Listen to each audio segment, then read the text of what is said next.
Eh, Kami ke informasi lainnya yaitu di mana cuaca buruk juga melanda Bali, di mana sebuah bangunan roboh diterjang angin kencang.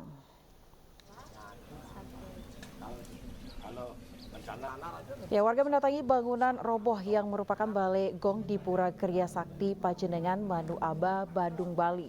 Kuatnya hempasan angin membuat bangunan yang baru 1 tahun ini pun nyaris rata dengan tanah. Kerugian diperkirakan mencapai 200 juta rupiah.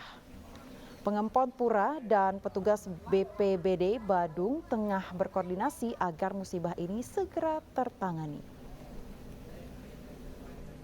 Bantuan dari pemerintah untuk biar bisa membangun bangunan ini secepatnya, karena ini sangat kebutuhan, apalagi beberapa bulan lagi kami akan ada odalan Riki, odalan Ngramen yang sangat membutuhkan Riki untuk kegiatan